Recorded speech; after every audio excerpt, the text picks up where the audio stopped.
पार्वती बोली, भगवान, मैंने आपकी कृपा से संपूर्ण मत जान लिया है।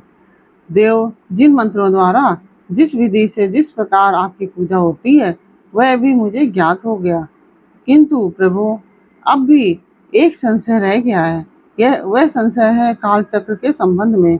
देव, मृत्यु का क्या चिन्ह है? आयु का क्या प्रमाण है? नाथ, यदि मैं आपकी प्रिया हूँ तो मुझे ये सब बातें बताइए। ओम नमः शिवाय। कैसे हैं आप लोग? ईश्वर कृपा से आप सब अच्छे होंगे।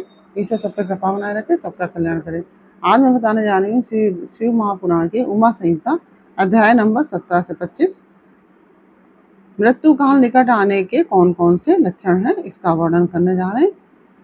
ओम नमः शिवाय, ओम नमः शिवाय, हर हर भोले नमः शिवाय। गंगाधराय शिव गंगाधराय, हरि हरि बोले नमः शिवाय। नमः शिवाय, ओम नमः शिवाय, नमः शिवाय, ओम नमः शिवाय, ओम नमः शिवाय। इसके पश्चात दीपों, लोकों और मनुओं का परिचय देकर संग्राम के फल, शरीर एवं स्त्री स्वभाव आदि का वर्णन किया गया है। तदंतर काल के विषय में व्यास जी के पूछने पर सनत कुमार जी ने कहा, मुनि श्रेष्ठ, पूर्व काल में पार्वती ने नाना प्रकार की दिव्य कथाएं सुनकर परमेश्वर शिव को प्रणाम करके उनसे यही बात पूछी थी। पार्वती बोली, भगवान, मैंने आपकी कृपा से संपूर्ण मत जान लिया है। देव, जिन मंत्रों द्वारा, जिस विधि से, जिस प्रकार आपकी पूजा होती है, वह भी मुझे ज्ञात हो गया। किंतु प्रभु, अब भी एक संशय रह गया है। वह संशय है काल चक्र के संबंध से। देव, मृत्यु का क्या चिन्ह है? आयु का क्या प्रमाण है? नाथ, यदि मैं आपकी प्रिया हूँ तो मुझे ये सब बातें बताइए। महादेव जी ने कहा, प्रिय, यदि अकस्मात शरीर सब ओर से सफेद या पीला पड़ जाए और ऊपर से कुछ लाल दिखे तो यह जानना चाहिए कि उस मनुष्य की मृत्यु 6 महीने के भीतर हो जाएगी। शिवे, जब मुंह, नाक, नेत्र और जिह्वा का स्तंभन हो जाए तब भी 6 महीने के भीतर ही मृत्यु जाननी चाहिए। भद्रे, जो रुरु मृग के पीछे होने वाली शिकारियों की भयानक आवाज को भी जल्दी नहीं सुनता, उसकी मृत्यु भी 6 महीने के भीतर ही जाननी चाहिए। जब सूर्य, चंद्रमा या अग्नि के सानिध्य से प्रकट होने वाले प्रकाश को मनुष्य नहीं देखता, उसे सब कुछ काला काला अंधकाराच्छन्न ही दिखाई देता है, तब उसका जीवन 6 मास से अधिक नहीं होता। देवी प्रिय, जब मनुष्य का बायां हाथ लगातार 1 सप्ताह तक फड़कता ही रहे, तब उसका जीवन 1 मास ही शेष है, ऐसा जानना चाहिए। इसमें संशय नहीं है। जब सारे अंगों में अंगड़ाई आने लगे और तालू सूख जाए, तब वह मनुष्य 1 मास तक ही जीवित रहता है, इसमें संशय नहीं है। त्रिदोष में जिसकी नाक बहने लगे, उसका जीवन 15 दिन से अधिक नहीं चलता। मुंह और कंठ सूखने लगे तो यह जानना चाहिए कि 6 महीने बीतते बीतते इसकी आयु समाप्त हो जाएगी। भामनी, जिसकी जीभ फूल जाए और दांतों से मवाद निकलने लगे, उसकी भी 6 महीने के भीतर ही मृत्यु हो जाती है। इन चिन्हों से मृत्यु काल को समझना चाहिए।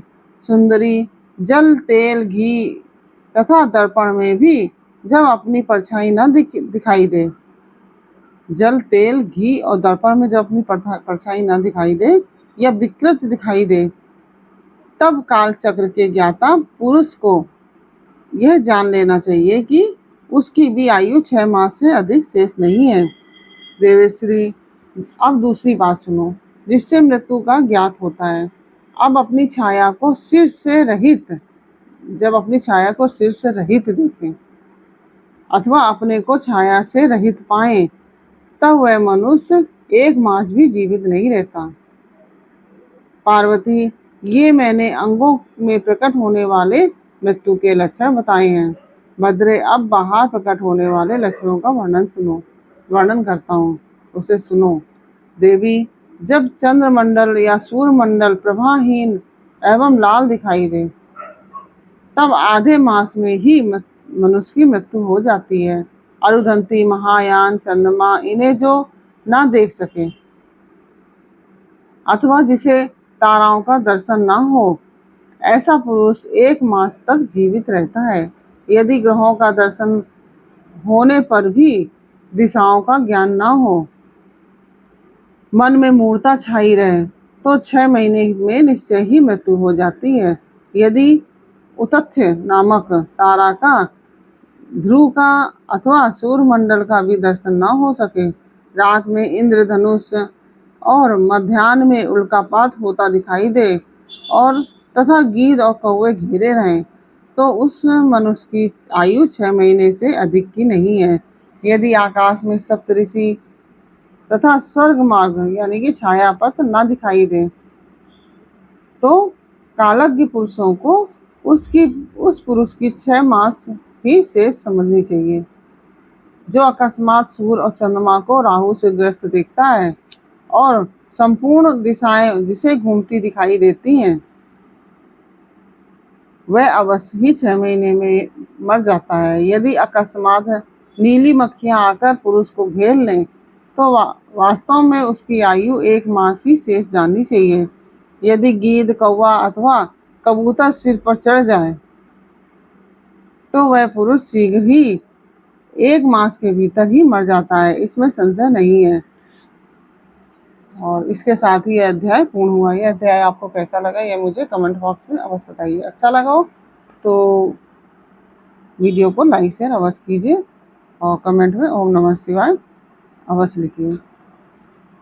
फिर मिलते हैं आपसे अगले अध्याय के साथ अगले वीडियो में। तब तक के लिए ओम नमः शिवाय। राधे राधे।